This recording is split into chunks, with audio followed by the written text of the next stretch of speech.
하나님이 나의 목자가 되시면, 하나님이 나의 목자가 되시면이라는 제목으로 말씀 전하겠습니다. 시편 23편은 형식적인 측면에서 신뢰의 노래로 알려져 있습니다. 스펄전 목사는 시편 23편을 시편 중에 가장 달콤한 시이고 시편의 진주다라고 불렀습니다. 6절로 이루어진 짧은 시편이지만 그 세 부분으로 나누어 살펴볼 수가 있는데, 1절로 3절은 나의 목자이신 주님을 나타내고 있고, 4절 말씀은 나의 용사이신 주님을, 그리고 5, 6절은 나의 잔치집 주인이신 주님을 그리고 있다는 것입니다. 1절 말씀, 여호와는 나의 목자시니 내게 부족함이 없으리로다. 구약 성경에서 하나님은 주로 목자로 불리고 있습니다. 시편 23편 이 9절 말씀해 보시면, 주의 백성을 구원하시며 주의 산업에 복을 주시고 또 그들의 목자가 되시어 영원토록 그들을 인도하소서라고 노래하고 있고, 시편 78편 52절 말씀해 보시면, 그가 자기 백성은 양같이 인도하여 내시고 광야에서 양떼같이 지도하셨도다라고 노래하고 있습니다. 목자는 양을 보호할 뿐만 아니라 양에게 먹이를 주는 것이 주된 일입니다. 1절 말씀에서 시편 기자는 여호와는 나의 목자시다라고 고백하고 있는데, 이 말씀의 의미는 하나님께서 나를 기르신다라는 그런 의미를 가지고 있습니다. 이는 여호와께서 나를 기르시니 나는 부족함이 없을 것이다 라는 그런 의미를 가지고 있다는 것입니다.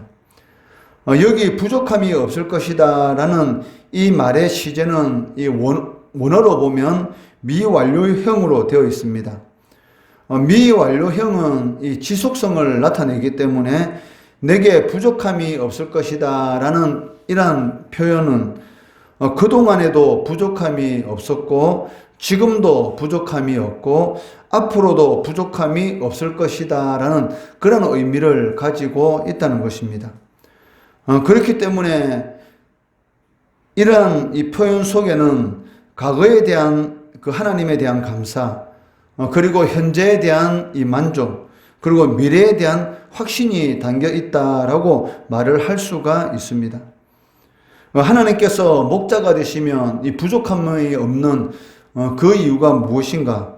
2절 3절에서 말씀하고 있는데, 이 3절 이 말씀해 보시면, 그가 나를 푸른 풀밭에 누이시며 쉴 많은 물가로 인도하시는도다. 내 영혼을 소생시키시고 자기 이름을 위하여 의의 길로 인도하시는도다 라고 말씀하고 있습니다. 목자가 푸른 풀밭과 쉴 만한 물가를 직접 찾기 때문에 양은 이 부족함이 없이 편히 누워 쉴 수가 있다는 것입니다.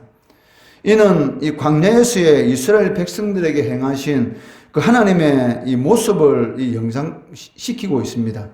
광야 40년 시간을 지나면서 이스라엘 백성들이 이 부족함이 없이 그 광야 기간을 지날 수 있었던 것은, 즉 하나님께서 이 그들의 이 목자가 되셔서 그들이 부족함이 없는 그런 이 푸른 풀밭과 쉴만한 물가를 직접 찾아주셨기 때문입니다.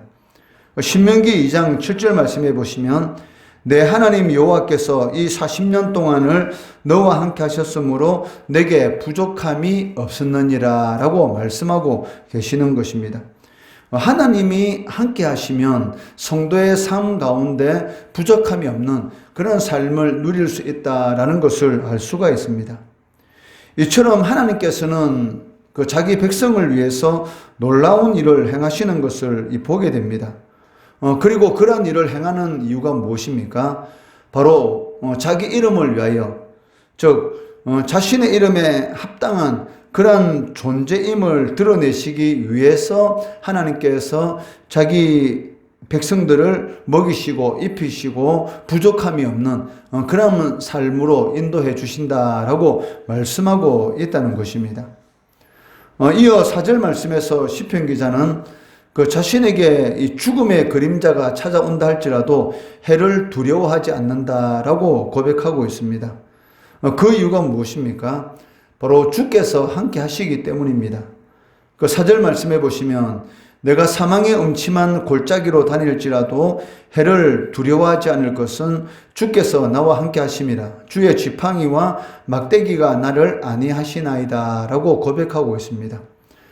성도의 삶은 이 편안한 그러한 삶도 있을 수 있지만 이 사망의 음침한 골짜기와 같은 그러한 이런 시련이 있을 수가 있다는 것입니다. 평안한 그런 삶 가운데서도 주님께서도 함께 하시고, 그리고 이 사망의 음침한 골짜기 가운데서도 주님께서 함께 하시면 이 두려움이 없는, 부족함이 없는 그러한 삶을 살아갈 수 있다라는 것을 이 4절 말씀에서 고백하는 것을 보게 되는 것입니다. 이 4절 말씀에 동일한 고백이 시편 이 3편 말씀에서도 나타나고 있는데, 내가 누워 자고 깨었으니 여호와께서 나를 붙드심이로다. 천만인이 나를 애워사 진친다여도 나는 두려워하지 아니하리다 라고 고백하고 있다는 것입니다.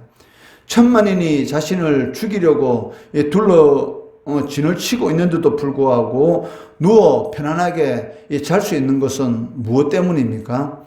바로 여호와께서 자신을 붙들어 주시기 때문에, 그런 상황 가운데서도 흔들리지 않도록, 요동하지 않도록 그 마음을 붙들어 주시기 때문에 그런 상황 가운데서도 평안히 잠을 잘 수 있다는 것입니다.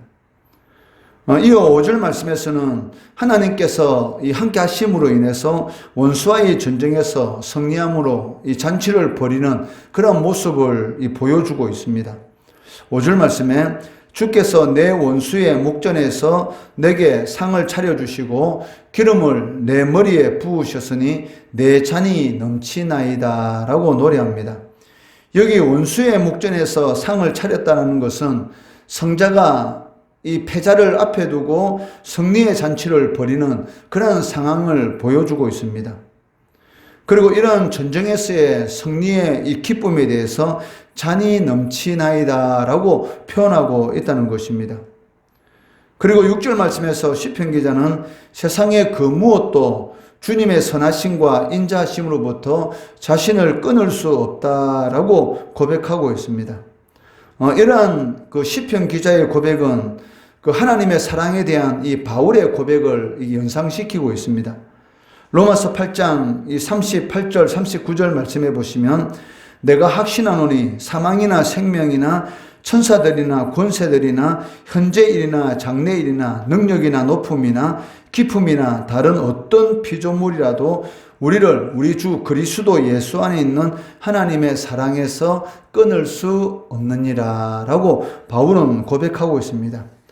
이러한 고백을 시편 기자는 내 평생에 선하심과 인자하심이 반드시 나를 따르니 내가 여호와의 집에 영원히 살리로다 라고 고백하고 있다는 것입니다. 사람들은 이 부족함이 없는 행복한 삶을 살기 위해서 불철주야 열심히 노력하고 있습니다. 그렇지만 성경은 진정으로 부족함이 없는 그런 삶을 살 수 있는 이 방법에 대해서 간단하게 제시하고 있습니다. 그것이 무엇입니까? 바로 하나님을 인생의 목자로, 즉 주인으로 삼는 삶, 그러한 삶이 진정으로 이 부족함이 없는 그러한 삶을 살 수 있는 길이다라고 제시하고 있다는 것입니다. 그러면 하나님께서 이와 더불어서 원수의 목전에서 잔이 넘치는 그러한 은혜 또한 누리게 하신다라고 말씀하고 있습니다. 이러한 이 성경이 제시하는 그러한 삶의 이 방식을 통해서 부족함이 없고, 그리고 원수의 목전에서 잔이 넘치는 하나님의 집에서 영원한 생명을 누리시는 그러한 성도의 삶을 살아가시기를 주의 이름으로 축원합니다.